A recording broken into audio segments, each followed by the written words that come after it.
Hi, my name is Anthony Alici. I'm currently in the NDT program at Ames Education. What I like about this program the most is how technical everything is and hands-on. With my background in computers and electronics, it really was a perfect fit for me.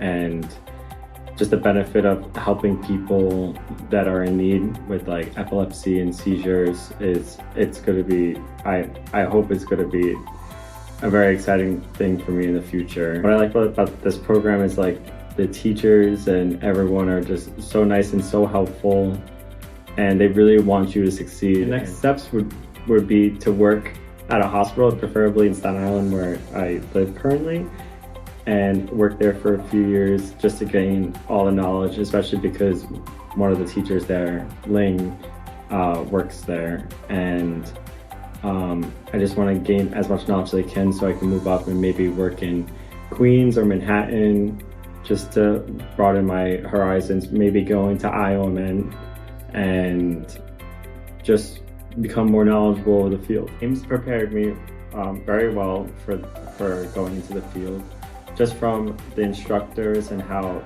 thoughtful they are and how knowledgeable they are.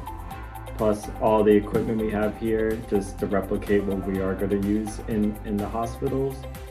But the goal here is for you to succeed, and they want you to succeed here and in your career.